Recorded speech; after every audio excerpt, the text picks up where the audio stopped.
Gracias por su puntualidad.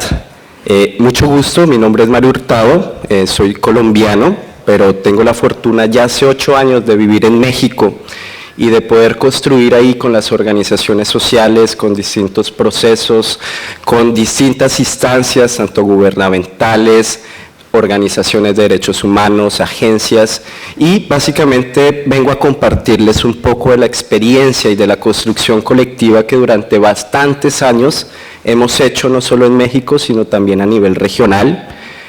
También agradecer mucho tanto a Felipe, a Marian, a todas las personas a cargo de este evento por su hospitalidad, la invitación, y por supuesto a un gran amigo, profesor Enrique Guren, que también ha fomentado esta escuela de conocimiento, de análisis, de discusión, de reflexión en torno a cómo mejorar las condiciones de protección para personas defensoras y periodistas.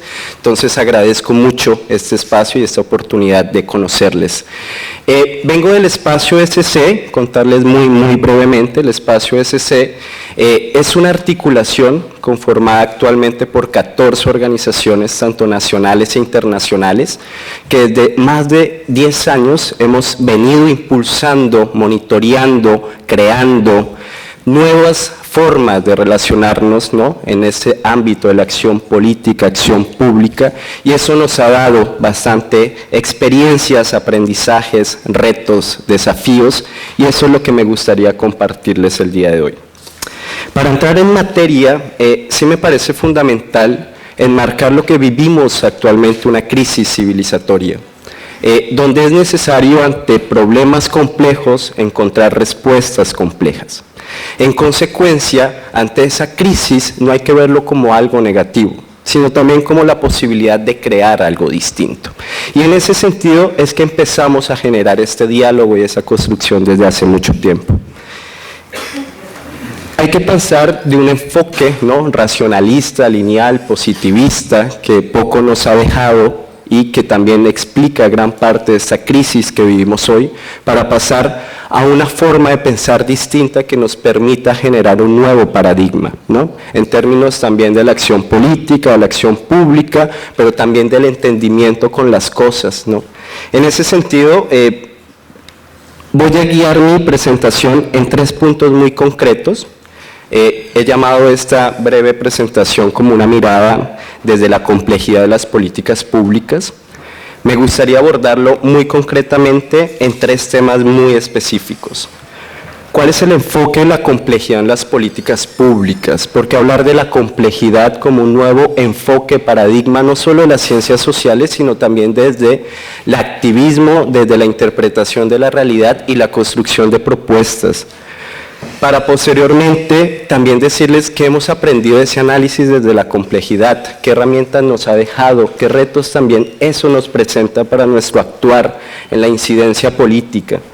Me gustaría posteriormente hablarles porque el derecho a defender es un derecho complejo, valga la redundancia porque ya lo hemos platicado en estos días, y gracias también mucho por sus reflexiones.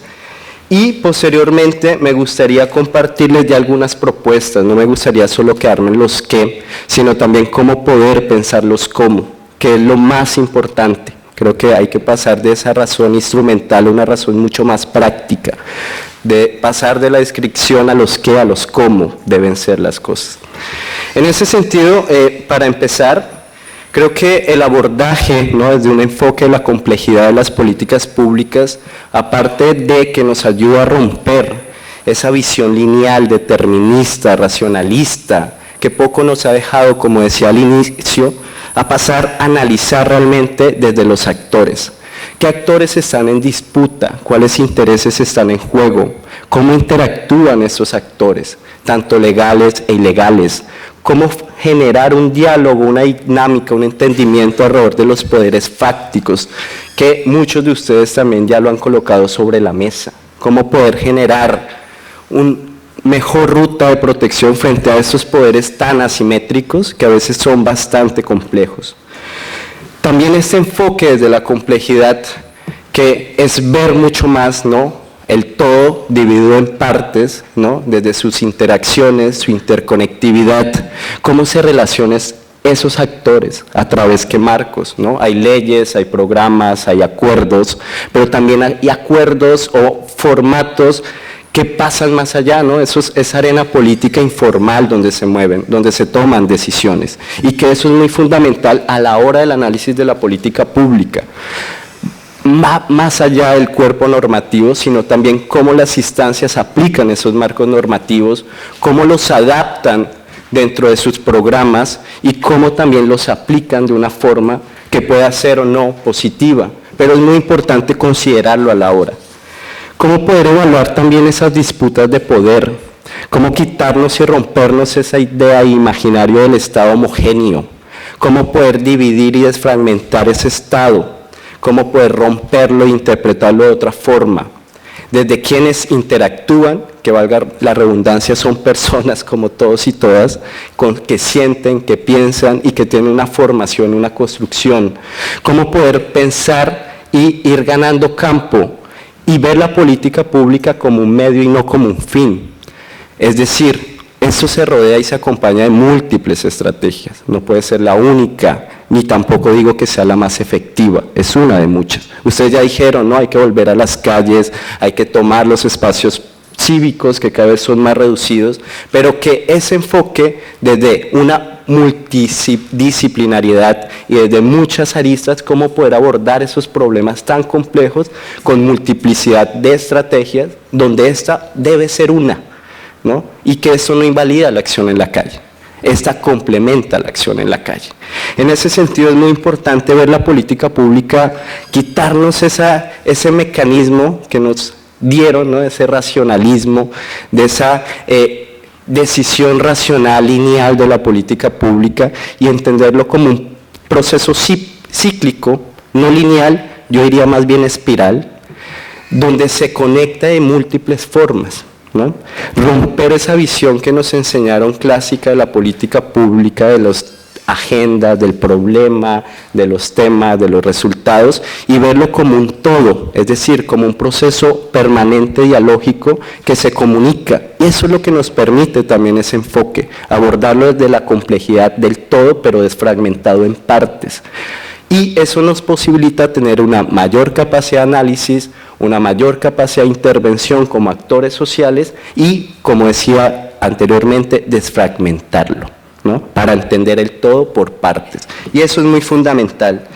Los distintos espacios e instrumentos de toma de decisiones, estos mecanismos formales e informales, que a veces creemos que la ley es la ley, ¿no? Cómo poder desnudar, en el buen sentido de la palabra, la ley, ¿no? E interpretarla y ver también cómo se adapta. Es muy distinto lo que dice la ley, es muy distinto a cómo se aplica. Es muy distinto cómo lo interpreta una instancia pública a cómo lo puede interpretar otro actor de la agencia de las instancias de derechos humanos, etcétera, etcétera. Y llegar a ese análisis un poco más fino es lo que nos posibilita también romper esas barreras que también las mismas políticas públicas con un enfoque lineal nos han dado. Y en ese sentido es una herramienta muy, muy importante. También decirles que es muy importante conocer, valga la redundancia, las realidades múltiples y heterogéneas, pero siempre pensar que la respuesta tiene que ser situada y que no va a venir de arriba hacia abajo, sino que tiene que ser de abajo hacia arriba. Muchos de ustedes ya lo han dicho, y eso también explica esa malintención de querer absorber la realidad en los conceptos como si fueran todo. Y por eso cuando hacen preguntas, ¿cómo hacemos con tantos problemas que nos abocan? Y decirles que las respuestas no vienen de acá, vienen de abajo, vienen de los actores, claro, con mucho apoyo de muchos actores aquí presentes, pero que nosotros no tenemos las respuestas. Podemos dar insumos, podemos problematizarlo, pero que realmente las respuestas van a venir de los actores en los territorios. Y eso es muy importante porque, desgraciadamente, muchas de las políticas públicas se han construido históricamente de arriba hacia abajo y no de abajo hacia arriba. Entonces, cambiar ese enfoque ya de por sí ya es bastante importante y nos posibilita una nueva visión de la realidad y en ese sentido posiciona sobre todo al actor social en el centro, cosa que históricamente las políticas públicas también han excluido en la lógica de la participación de la sociedad civil. Y en ese sentido eso también nos apropia de estas herramientas. ver la política más como un medio que como un fin, lo reiteraba hace un momento. No puede ser la única estrategia, no va a ser nunca la única estrategia y tiene que ser, ante un problema complejo, estrategias múltiples, complejas e interrelacionales. No tiene sentido que nosotros nos juntemos acá y nos desvinculemos de los procesos sociales, muy bonito el auditorio, muy bonito el espacio y qué bonito compartir con gente que venimos de los territorios. Y eso es fundamental e importante. Y creo que es muy importante dejar esa ambición de interpretar la realidad como un todo y enfocarnos realmente a cómo deben ser las cosas, ¿no? Esa razón práctica necesaria que nos permita dotarnos de herramientas para realmente poder avanzar realmente en una construcción mucho más horizontal. Y también parte, y con eso concluiría esta pequeña introducción, para decirles que cuando hay interacción de actores los resultados siempre van a ser imprevistos. Es decir, que no hay una política pública que pueda construirse alrededor de un documento, sino que implicará la negociación, y entre la negociación y la interacción el resultado puede ser diverso. Y eso nos ha pasado, ¿no? En esa lógica de negociación siempre como sociedad civil establecemos nuestros máximos y nuestros mínimos, y intentando entender que eso solamente es una herramienta. También compartirles algunas lecciones que hemos ido aprendiendo en este año de este enfoque, ¿no? Creo que es muy importante también revalidar el desorden y el caos, porque a partir de ahí es que se pueden generar nuevas interacciones y la política pública cobra otro sentido. Y en esa forma también es muy clave entender la incertidumbre y un cambio como algo necesario y fundamental, y también entender, y mucho lo decían ayer, ¿no? El caso de Colombia es muy importante porque hay una sobreregulación. Y cuando hay una sobreregulación, eso también nos hemos dado cuenta que imposibilita a veces la interacción. La política pública se convierte en herramientas difusas y poco claras y poco entendibles para las y los defensores. Y eso también, esas políticas difusas juegan un rol, porque a menor comprensión, menor capacidad de exigibilidad. Y eso pasa mucho. Ya les compartiré un poco de cómo está en México y van a entender mucho más, porque el problema y la difusión de la política pública también implica retos y desafíos en términos de la interacción de todos los actores. Y creo que dar este giro, este viraje de cómo entendemos esa lógica lineal a una lógica espiral en red, compleja, llena de interacciones, de intereses, de poderes, es lo que nos posibilita posicionarnos realmente como actores y, ¿por qué no poder pensar darle la vuelta a las cosas, ¿no? Y eso implica, sin duda, pues repensarnos también la realidad como actores sociales. El derecho a defender derechos humanos, como ya lo hemos ido platicando, es un derecho ya de por sí complejo, ¿no? Ya de por sí cuando leíamos y veíamos un poco apartados de la declaración, veíamos que tiene muchos elementos que no se han aplicado, que sí han funcionado, que hay que mejorar, que a 25 años era distinta las problemáticas, que nos han rebasado, pero me gustaría concentrarme en 4 características de este derecho, que todavía falta mucho por estudiar, que hay que mucho por desarrollar, y también compartirle algunas buenas prácticas que hemos intentado para avanzar, ¿no?, en la construcción de este derecho como un derecho autónomo. Y eso es muy importante en términos de la teoría del derecho, de cómo poder convertir esto un derecho en un derecho autónomo. Este derecho tiene 4 características que a mí me encanta y me parece súper revolucionario. Y agradecer mucho a quienes impulsaron en su momento esa declaración, porque dan luces de un momento histórico y que es flexible y nos permite intentar entender la realidad e ir a avanzar otros 25 años más. En ese sentido, 4 características que a mí me parece fundamental de este derecho. Es un derecho compuesto. P.I. Enrique nos habla de un derecho paraguas o un derecho compuesto.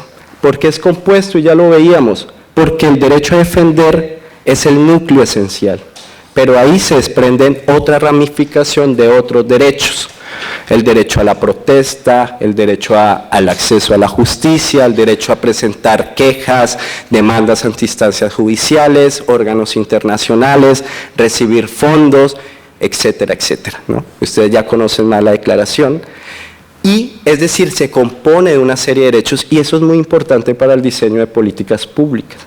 porque no podemos hablar que se garantiza el derecho a defender si solo recibo medidas como chalecos, escoltas, pero cuando salgo a la calle se me limita el derecho a la protesta. Se está vulnerando el núcleo esencial del derecho a defender. Y lastimosamente ese abordaje limitado, reduccionista, solo se ha enfocado el tema de la protección y la seguridad, y los otros temas que hoy limitan el ejercicio de defender derechos humanos, lastimosamente no son atendidos. Otra característica importante es la interdependencia de estos derechos, y tiene mucha relación con el hecho de ser compuesto. ¿Cómo juega este núcleo de derechos con el derecho a defender derechos humanos? A mí me gusta colocar mucho el ejemplo en Colombia del derecho a la vida y el derecho a la salud, ¿no? El derecho a la salud, cuando se vulnera, afecta al núcleo esencial, que es el derecho a la vida, y por eso se vuelve tutelable el derecho a la salud y se convierte por interdependencia como un derecho fundamental. Algo así pasa con el derecho a defender. Cuando a mí se me afecta, no tengo acceso a la justicia, cuando no se me permite ejercer mi derecho a la protesta, inmediatamente hay una limitación al ejercicio y se vulnera ese núcleo esencial que es mi derecho a defender derechos humanos. Por eso es muy importante hablar del derecho a defender como un derecho autónomo. E incluso en México, parte de las organizaciones intentamos elevarlo a rango constitucional, que eso sería un avance muy importante, teórico en el papel, pero que nos daría otras herramientas de exigibilidad.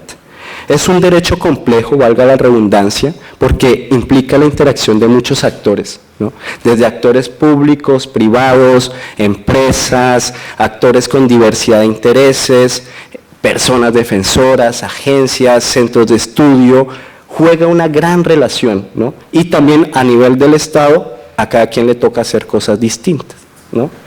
Quizá unos proteger, otros prevenir, otros investigar y otros reparar, ¿no? Y en ese sentido, ese múltiple de actores empiezan a entrar a la escena y hacen más interesante esto, ¿no? Y más complejo aún. Pero es importante tenerlo en cuenta, o si no, cualquier política pública quizá no nos va a funcionar. Y la última característica, que es la que más me gusta, es que es un derecho siempre inacabado. Y gran parte de la declaración, como lo vimos, tiene un derecho que para mí es el derecho muy crítico, que es la posibilidad de debatir y generar nuevas ideas, ¿no? Hay un autor mexicano que se llama Luis Torres Rangel, ¿no? Un gran profesor, que tiene un texto que se llama El derecho que nace del pueblo. Yo cuando leí ese texto y leí esa declaración, yo decía, ese es el componente crítico de la declaración. La posibilidad no solo de exigir los que ya están, sino la posibilidad de generar nuevos derechos. Y eso ya de por sí es un componente crítico importante que tenemos que explotar mucho más. Hace muchos años ustedes decían, no hablamos del derecho humano al Internet, ahora es un derecho fundamental. Ahora el derecho al agua, el derecho a un ambiente sano, el derecho a una renta básica. Y cómo a raíz de los fenómenos sociales también nos apropiamos de estas herramientas y vamos más allá. Por eso es un derecho inacabado, es un derecho que sigue y seguirá de forma permanente en construcción por todos y todas nosotras, a raíz también de las necesidades, pero también de los retos y desafíos. ¿Cómo en consecuencia ante esa complejidad poder ir avanzando en una construcción distinta que nos permita entender ese engranaje de actores, de intereses, de poderes, de marcos que entran en esa arena política, ¿no? Hay algo que se llama en muchos temas una teoría que es el tema de las redes y cómo poder enfocar el tema de las redes en una lógica de gobernanza y de política pública. Y aquí es muy importante la experiencia mexicana, porque México expide en el año 2012 un marco normativo bastante interesante que recoge la experiencia de Colombia del 97, de Brasil del 2006 y dice, bueno, con lo que hay, ¿cómo podemos ir avanzando un poco más? Actualmente la ley de México tiene algo que se parece a esto de las redes de gobernanza, que es una junta de gobierno, donde interactúan 9 actores. 5 instancias públicas, Fiscalía, Comisión Nacional de Derechos Humanos, Secretaría de Relaciones Exteriores, Secretaría de Seguridad Pública y la Comisión Nacional de Derechos Humanos. 2 entes autónomos, Fiscalía, CNDH, Comisión de Derechos Humanos y 3 instancias de gobierno. Y participa con derecho a voz y voto la sociedad civil a través de un consejo consultivo a través de 4 votos.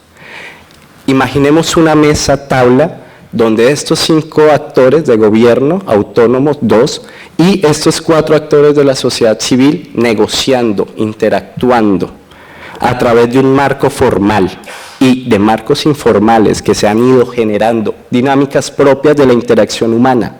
Por eso es muy importante cuando hablamos de la interacción, los resultados siempre van a ser imprevistos, porque depende de discusiones focalizadas, situadas, que buscan respuestas a casos particulares y en ese sentido caminar hacia respuestas específicas. Y eso en México nos ha permitido avanzar en un enfoque en red de gobernanza.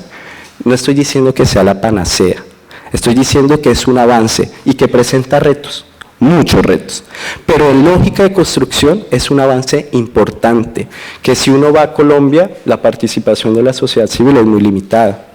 En Brasil, poco a poco se va abriendo.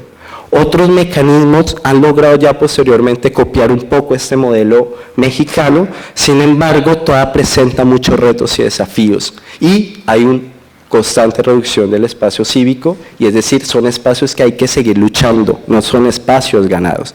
Y en ese sentido es muy importante verlo desde ahí, ¿no? Esa composición de la gobernanza en red, en distintos escenarios, que también vemos cómo se va multiplicando como un gran fenómeno, ¿no? Lo digo en términos de México, donde no solo esa ley del 2012, hay 18 leyes porque es un estado federal y esta lógica en red se ha ido permeando a escenarios mucho más locales, con retos distintos, claro, porque la capacidad es distinta, la capacidad de organización varía y la capacidad de interlocución no es la misma, tanto a nivel federal, a nivel municipal y a nivel estatal, y por eso es más desafiante esta lógica, ¿no?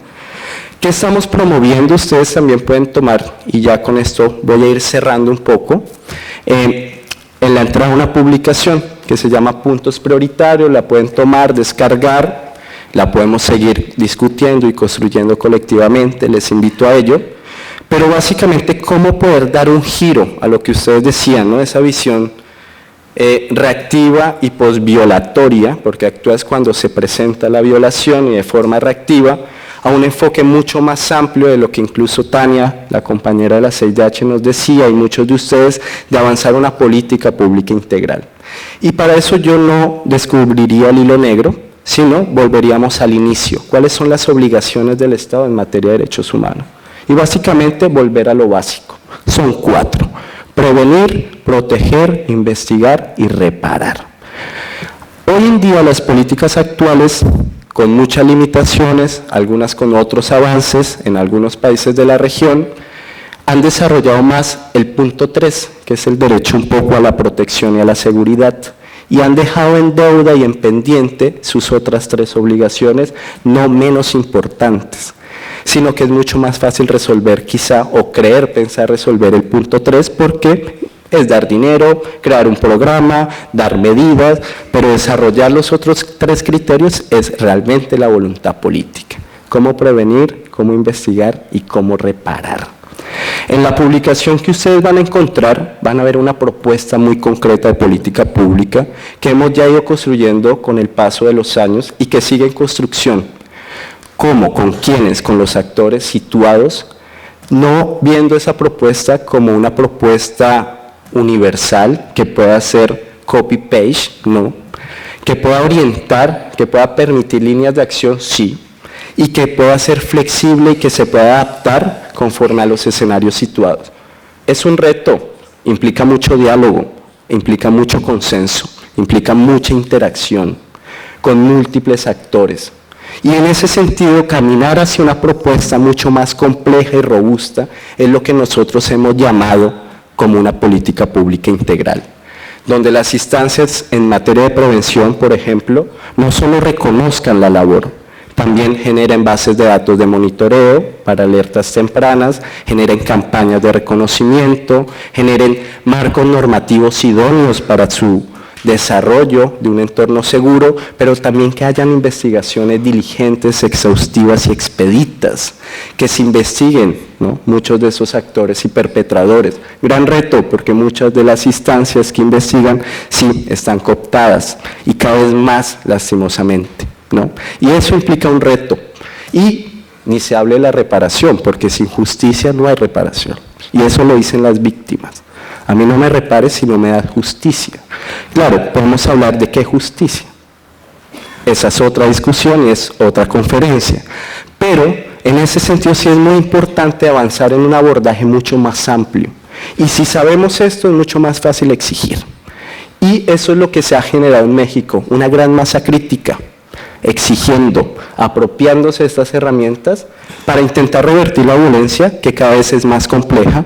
Veo las compañeras de México, no voy a hablar por ustedes ya lo han dicho todo. Y en ese sentido, ¿cómo darle la vuelta?, ¿no? Ya creo que ya estamos un poco sobre el tiempo, pero sí me gustaría en estos 2 minutos compartirles que ya hace más de un año estamos llevando esto a la práctica.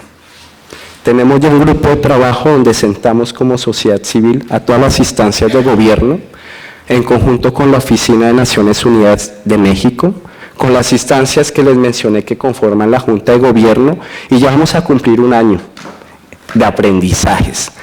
Pocos resultados, sí, siguen matando defensores y periodistas. Y en esa lógica entender que es muy importante también los procesos, los diálogos, y que en ese sentido de negociación en medio de la guerra, porque es eso, ¿no?, es negociar en medio de la conflictividad, y Colombia lo ha hecho históricamente, porque para parar la guerra hay que sentarse con los actores, hay que buscar un diálogo.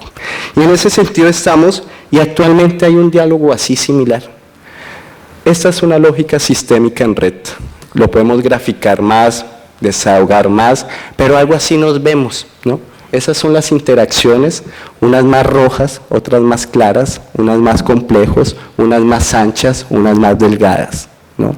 Eso significa que varían, que no son uniformes, no son homogéneas, y que en ese sentido entender esa arena política, desmenuzar el Estado, es lo que nos va a dar capacidad realmente de transformar, ¿por qué no?, algún momento esta situación de derechos humanos, y que podamos pensar que el hecho de defender derechos humanos no nos cueste la vida. Muchas gracias, yo concluiría acá mi presentación. Pueden consultar estas publicaciones que hemos hecho como Espacio SC. En estos largos 10 años, evaluar, analizar, construir la política pública, no solo nos ha dejado conocimientos, retos, también nos ha dejado la posibilidad de compartir, ¿no?, las experiencias buenas y malas, para que eso sea una base para no replicar los mismos errores y más bien tomar las buenas prácticas, que a veces no son tan buenas en los contextos locales, pero que sí es muy importante apropiarnos de esas herramientas.